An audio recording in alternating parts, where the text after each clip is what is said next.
Welcome to Entrepreneurs, Executives, and Eccentrics, a podcast dedicated to the stories, strategies, and secrets of remarkable individuals. Join us as we engage in enlightening conversations with intriguing entrepreneurs, accomplished executives, and fascinating eccentrics, exploring their journeys, triumphs, and unconventional wisdom that has shaped their success. With the right people, you're always in a sprint to get to product market fit. So if I was to look at my 27-year-old self again, I'd say, Pete, do nothing but talk to a whole bunch of people about this keyboard and why it would matter to them. And most of the time it won't. Get ready to meet Dr. Pete McAlindon, who's an innovator and entrepreneur resident at Rollins College Crummer Graduate School of Business. He teaches students how to apply NASA technologies as part of NASA's TTU program. In 1997, he founded Blue Orb, Inc., an Orlando-based company that develops assistive technology for people with disabilities. Pete's actively involved in the venture capital startup community in Florida as a co-founder of Venbellow, an early-stage venture fund where he continually strives to inspire the next wave of entrepreneurs. Hello, Pete. Welcome. Hi, Scott. How are you today? We're doing fantastic. So your expertise lies in many things, but specifically patents and how they're licensed and how you kind of set up organizations to kind of take advantage of those things. Can you kind of tell me how you got here? Yeah, so, intellectual property is critical for startups, right? The more of it that you have, the better your fence is around what your company can do in its operations.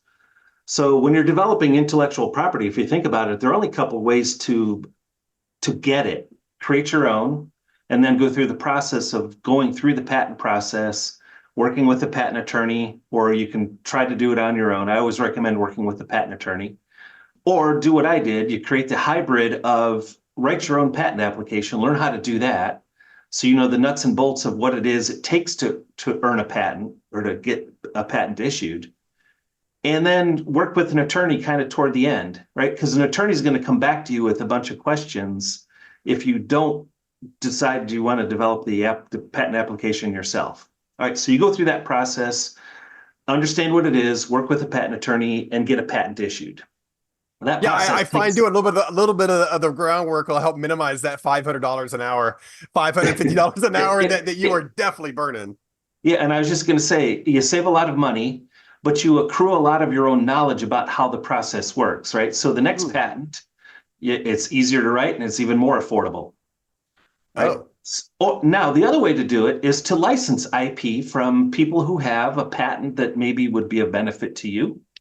And one of those organizations is actually NASA. They have a bunch of patents that they use primarily in their space program that are now available for license. And boy, what an opportunity that is. So why not take advantage of both? Start developing your own IP and then filling in the fence that you want to build around your company to protect the intellectual property that you need to build your company with patents outside of just the ones you're creating.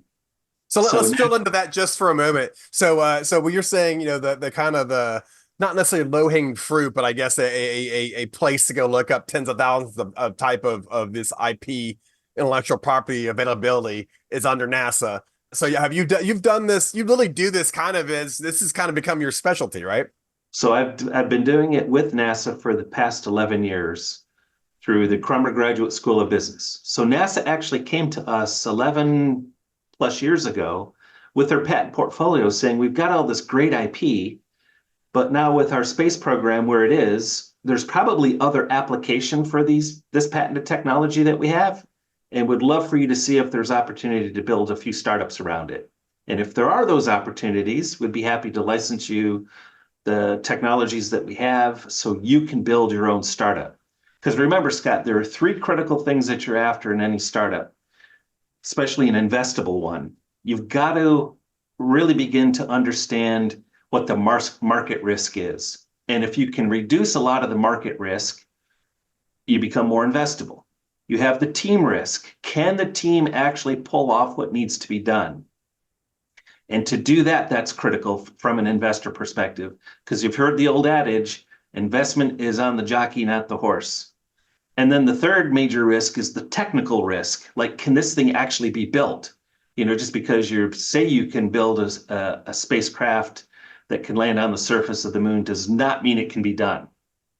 Right. Right. So from a technical risk perspective, you say, well, NASA's already proven the basis for how this technology works. So if you can license that patent from NASA, the technical risk, it doesn't go away because you probably still need to do some re-engineering of it to fit its new purpose. But boy, with a NASA team and a bunch of scientists helping you with the patent that they created, that's a big leg up. And then guess what it does for market validation and risk reduction, the same kind of thing.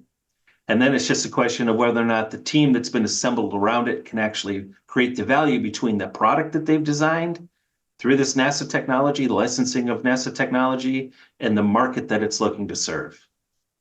So you've done this quite a few times. I mean, ultimately, it sounds like 11 years ago you ran with this, right? Yeah. And Yes. and with that said, so you've kind of either consulted with or started your own or been a part of several startups that lean up against these patents.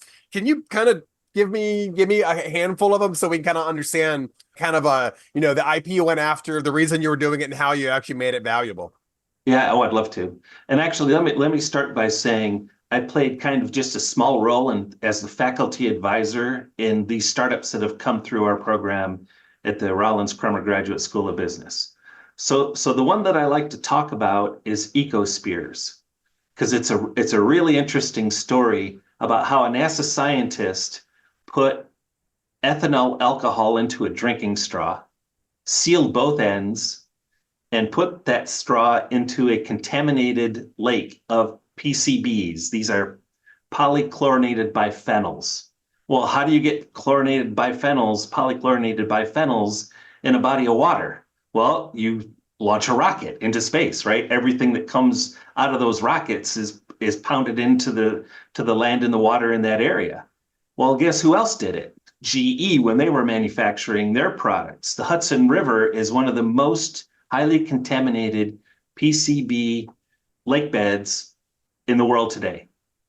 So this is a really big problem because PCBs are in every waterway these days. Because water moves, obviously, right? It ebbs and it flows and it moves from lake to stream to back to lake and river and so on. So if you think about it, how do you clean this kind of mess up? Well, this NASA scientist in her brilliance decided that let's see if ethanol alcohol will actually clean these up. So she put this drinking straw full of ethanol alcohol into a PCB contaminated lake. And sure enough, the PCBs chemically were attracted to the ethanol. So they would penetrate themselves into the straw. Some of them would actually go through the straw into the solution itself. But after the straw was fully contaminated with PCBs, you remove the straw and incinerate it to permanently remove PCBs. Unreal. Now, before that, how did you do it? Well, call out the really big machinery and dredge out the lake or the river. So you're removing everything from it. The life that's in it is gone. The plants in it are gone. Everything is just scraped away, hoping to get rid of the PCB contamination. Or what you can do is bring in several hundred cement trucks and just start dumping cement into these lake beds and rivers. That process is called capping. Guess what that does to the ecosystem? I'm sure it's really great. Probably not at all. Yes. So we have a local entrepreneur. His name is Serge Albino, who was working with me and two NASA teams. This goes back probably 8 years ago now that these two teams like the technology, because who doesn't want to drink clean water? Who doesn't want a cleaner planet, right? Right. So Serge himself as a NASA scientist, a Crummer alum, said, yeah, I'd love to help this team kind of develop these types of technologies. So over the course of a full year, so two teams working on this technology with Serge, with the NASA scientists, they developed a business model that has really begun to work. So now they have these big spears that they can sink into not just water anymore, but all kinds of different soil water mixture, all kinds of different things. And that patent was exclusively licensed by NASA because NASA said, wow, what a great opportunity for us to start cleaning up this huge problem of PCB contamination. And they've been around the world looking at and helping remediate these waterways for just water purification. So EcoSpears was born from a NASA patent and a NASA scientist Dr. Quinn was her name. And, the student teams got to go out to NASA, meet with Dr. Quinn. How does the technology work?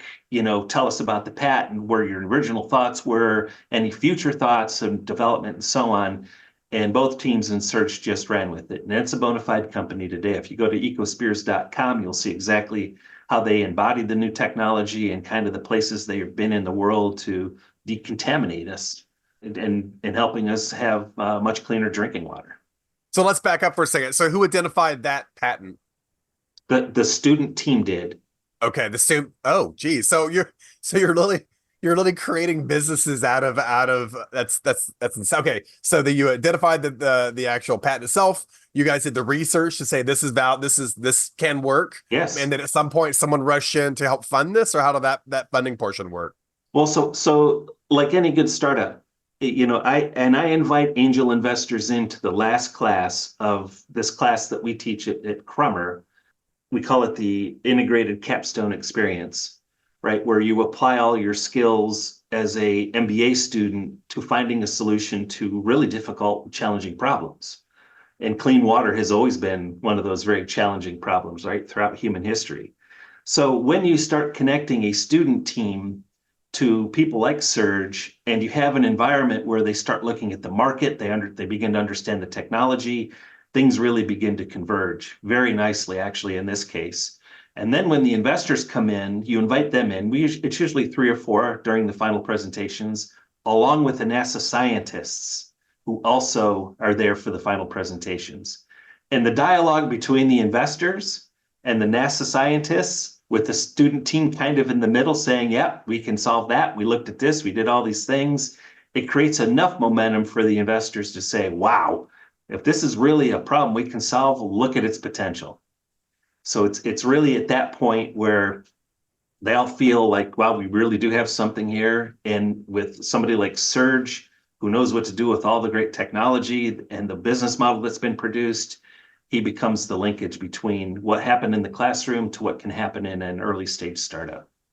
That is awesome. That's really creating value. That it was this little storehouse of knowledge and understanding and value that you went in and exploited in a good way, in a correct way too. Yeah, and think about it. So the students look at these patents and say, yeah, that sounds really interesting. I wonder where any of that can be applied, because clean drinking water is something that benefits humanity. And if this is something that worked for cleaning up after, the shuttle went up, all these PCB contaminations, let's see what the PCB contamination, I guess, impact really could be. And the more they looked into it, again, like the Hudson River, I mean, it's been contaminated for an extremely long time. And the companies that are responsible for polluting it, they just pay hefty fines every year to kick the can down the road, right? Because the fine is a lot cheaper than trying to clean it up with the technologies that were around before EcoSpears. So when you see that kind of market and that kind of need, good things really begin to happen. Yeah. No, so it sounds like 11 years ago that you were doing as a professor does, right? Professoring, and you saw the opportunity of NASA offering this kind of to the school and you and everybody. Yeah. You just ran head first. Yeah. So Scott, we were really lucky at Crummer because we were the first college to be able to do something with this program. The program today is called T2U.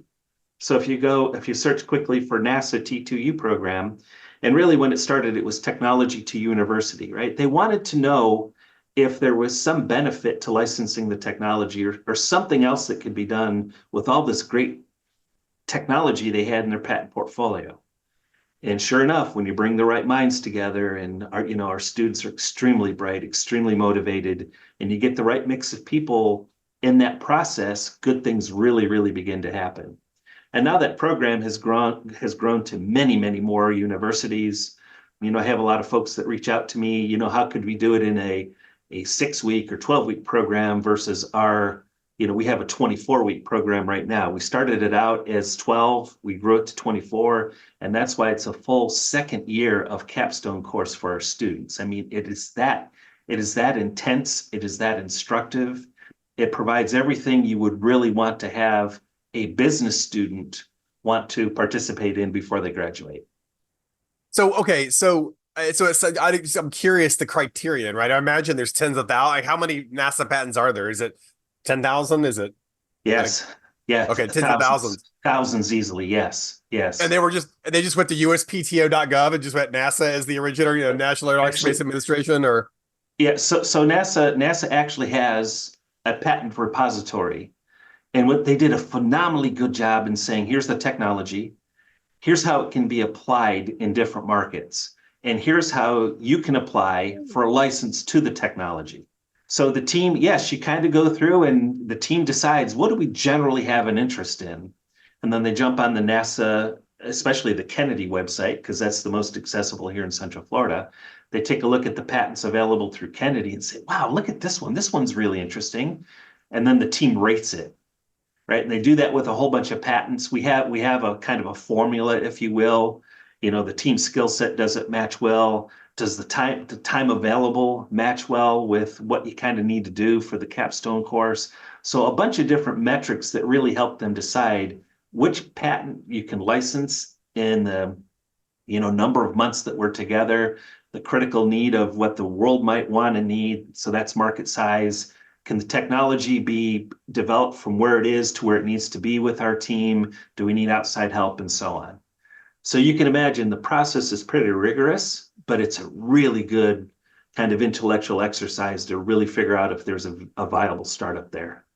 yeah, but I could also see how you're a little hobbled, right? Because you've only got 3 months you've got to find incremental type things that kind of meet your criterion of what you're trying to solve for. And in this case, it was an altruistic kind of, everybody Yeah. loves clean drinking water, right? And it can Yeah. actually be semi-executed in an analysis kind of way in a set amount of months.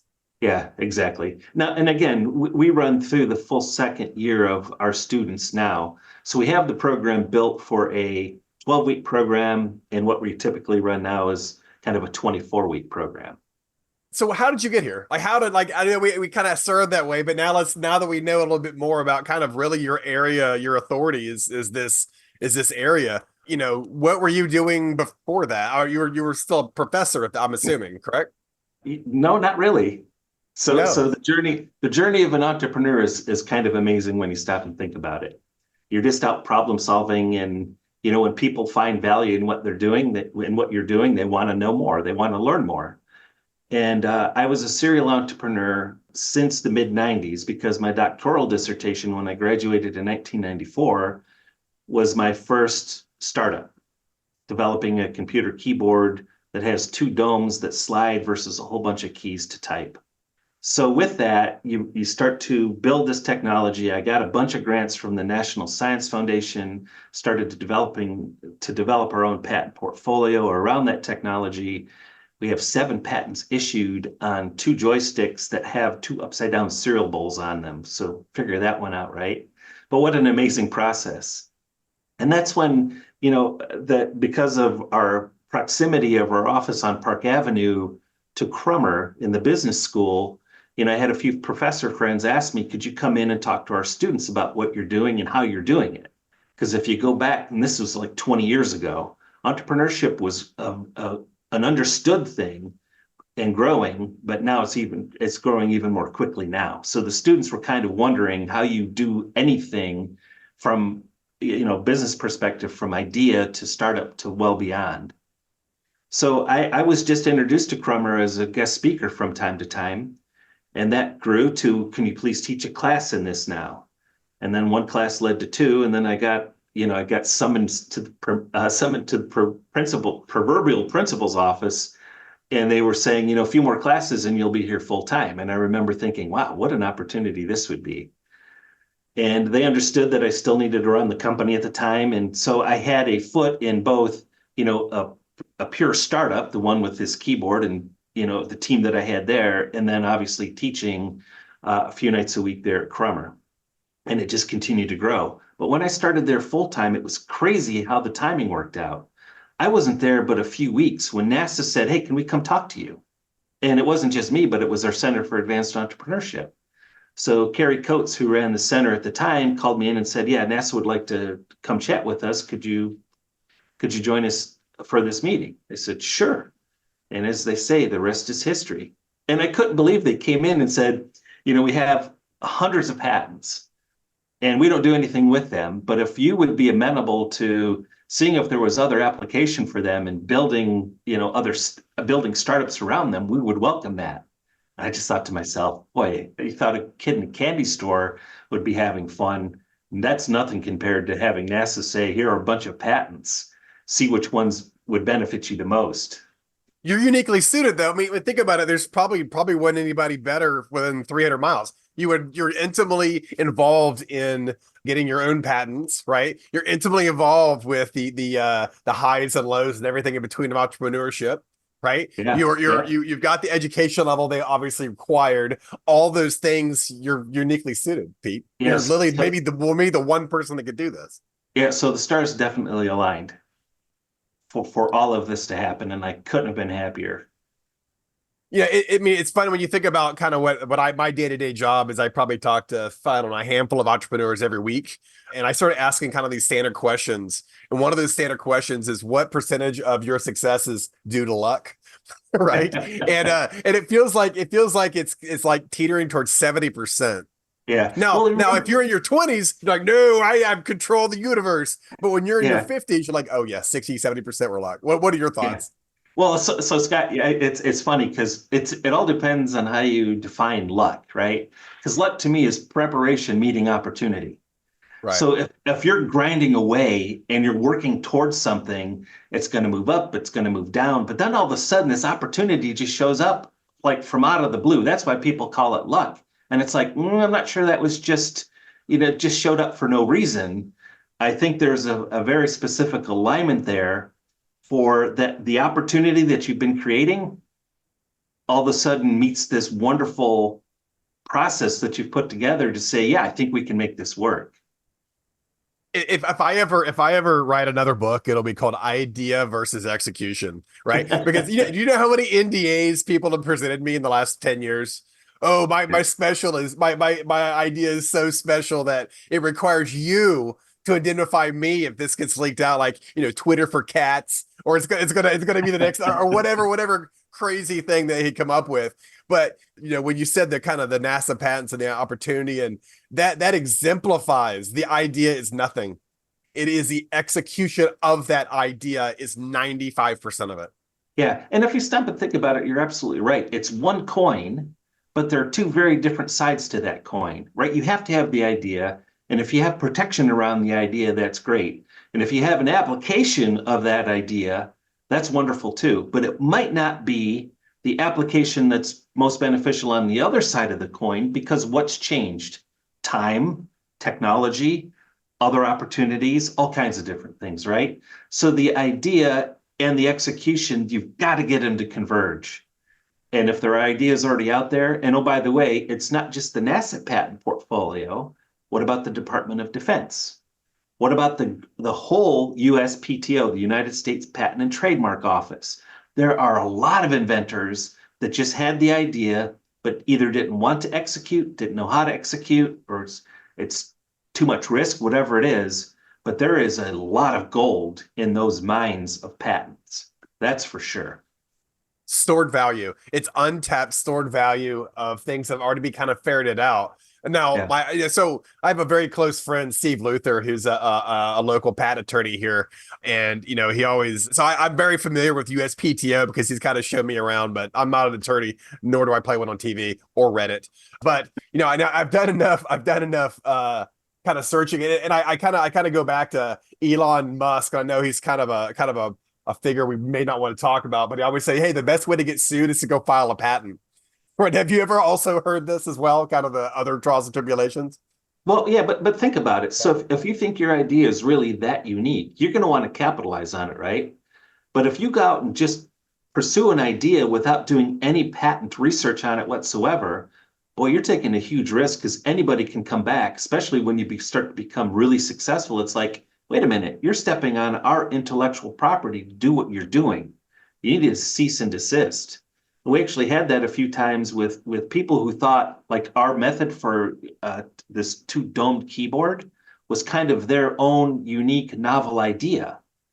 And it's only when you start to see it kind of creep up on the web or, through different searching means that you realize that, yeah, people will have the same ideas different times and they won't know about one another. But without a patent, how are you ever going to defend what you think you own? That's really what it's about. Yes, and that's the thing is that, there's also the do-it-yourself that is also very, very scary because, the some of the things that I've seen, I have a trademark on the Bright Ray, right, in terms of kind of what we do, but I saw the there's so much overlap and expertise that goes into patent attorneys to actually be a really good patent attorney to keep you out. So if you do get hauled in front of a court, right, it's defensible. Yes. And maybe not everything's defensible. Maybe this little piece is defensible or that little piece is defensible. And you're just trying to put your little moat around those pieces and parts. That's exactly right. That's exactly right. And that's what our legal system, that's why it works as well as it does, right? You develop the technology to the best of your abilities, you get a patent issued, but that doesn't mean that somebody else can't come back and say, wait, I already have that technology patented. Let's talk about that. Let's cross-license if we need to. And if we can't agree or we disagree that on who owns what, then you go to court and let the courts decide. So that's what's critical about this process as we go forward. It's interesting. When I see two titans kind of go head to head, or and it's I found that RDBMS technology and Oracle this, and we founded that, and that B-tree database indexing is done this way, and we own that patent. Yeah, right. And then what happens is that Microsoft comes back and goes, "Oh yeah, well we have the patent on like the backspace or some crazy." I'm just being whatever, but they will literally use those as almost weapons to kind of outflank each other. Like, well, we could win this, but lose the war because they just now showed us that they own a huge piece of our IP that we weren't even aware of. Yeah. So you're familiar with the Apple Samsung case when it comes to phones, right? No. The graphical user interface and how all that kind of works. Apple and Samsung, boy, that was a let's fight this out hard in court. And it does set a precedent for who owns what and what you can do to develop icons and how many and their size and all the rest of that kind of stuff. But that's what IP is all about. Yeah, but but again, it feels like things you could lob at your enemies if they ever have you on some other patent, and it's probably a lot more vicious. But the average patent litigation is like $1 million to even go to court for it. Yeah, that sounds about right. And think about it: if you're licensing a patent from NASA, think about all that risk, not just the money that you've just saved, right, by licensing it, but all that risk and saying, "Wow, was this patent done well? Was it done right?" And all those kinds of things. It's a federal agency that's got it through the system. So that's interesting. You've actually mitigated your risk because it's a NASA patent. What they're going to have, they're going to assume NASA. They're the ones that licensed it. That kind of goes around that. It's licensing. Can you explain licensing just a moment? Like, obviously, there's probably a million different ways to do it. A piece of the pie or some flat fee or whatever. How does that work exactly? Yeah. So licensing very generally is when I make money, you make money. Because I'm leveraging the IP that you've licensed to me so I can do what I want or need to do. And I recognize you for adding the intellectual benefit to help me get to where I am today. So licensing is very, very simple on its surface. Let's negotiate a deal where you reap the benefit of what you've developed and from an intellectual perspective. And that's something I can use to develop a product that I can sell to make the money that I'd like to make. Because I could not do it without the intellectual property that you've put into this. Because NASA, I mean, look at GPS, look at memory foam. Those products exist today through licenses through NASA, because NASA obviously used memory foam for all kinds of creature comforts or astronaut comforts in the seat as you're taking off. There are a lot of G-forces there, et cetera, et cetera. And then somebody said, wow, if I could make this a big mattress, I'd sleep better at night. Or if I could put it into the shape of a pillow, that would be awesome too. But who has the chemistry know-how to know how this memory foam stuff can be mass produced? And so it's process. It's all of the engineering that went into it. But is NASA in the pillows and mattress business? No. But if a smart entrepreneur and an innovator came and said, hey, can I license that from you? Because I think I could make this into mattresses with your help or pillows, and begin to penetrate a much larger market than probably you even envisioned for this really unique material. Now we have to make it cost effectively so we can make our margins. And so, there's a lot that we still need to figure out, but because you've developed it for comfort for the space program, I'm sure other people would benefit from the comfort in other ways. So I will pay you a little bit of the money that I make to make you whole, so you can make money on these patents that you probably wouldn't otherwise make. And I can run a business to make the money I need to make, so we both grow together. So you and I have met half a dozen times face to face, and anytime we start kind of visiting the entrepreneurial portion of our conversation, there's always a little gleam in your eye. It's always a little bit. It's more than a gleam. It's actually it's bubbling excitement. So let's switch gears just for a second and kind of go down that path. Pete McAlindon, if you were, you're who you are now, and you could go back and talk to 27-year-old Pete, who has, who just got out of school, it's maybe looking for something to do, entrepreneur, what advice would you give them? And I could keep everything I've had that's been developed. Absolutely. Retroactively, boom. So I always tell entrepreneurs, everything is about relationships, right? So you want to work with the absolute best people that you can with whatever it is you're looking to build. That includes, especially today, NASA scientists who just have brilliant minds, brilliant thoughts. They're excellent to brainstorm with, but they're not necessarily going to want to talk about the market side of things. So with the right people, you're always in a sprint to get to product market fit. So if I was to look at my 27-year-old self again, I'd say, Pete, do nothing but talk to a whole bunch of people about this keyboard and why it would matter to them. And most of the time it won't. Pay attention to those people. But those few people that say, oh my goodness, where have you been? I have severe carpal tunnel syndrome, or I have paralysis in my hands because of these reasons, or I'm an Army veteran who has prosthetic hands. This kind of keyboard keeps me connected to a computer, and that keeps me connected to a life, a digital life. And by that, I mean social media, shopping on the web, emails, all those things that we all take for granted, right? You think about what that keyboard interface really is, and it is the interface to your digital life. So you go out and you find out exactly what the market wants, who has the most critical need, and you basically, I don't want to use the word interrogate those people, but that's how they describe it sometimes when I'm talking to them. It's like, why would you want this solution? How much would you pay for this solution? What does it mean to you? Let me give you a few minutes to think about that. So you start to develop these questions and this buyer persona and why it matters to them. And then you try to figure out how many more people are out there like them.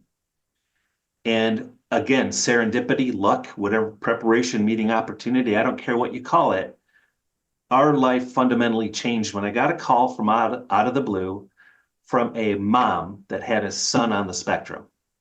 And she said, thank you. And I did not know this when she called. She said, I just wanted to call and say thank you so much for the product. My son, he's back in school. He's learning again. He's excited to learn, and it's because of the keyboard. And I was thinking, okay, so tell me about your son. She gave me his age, where he went to school, kind of.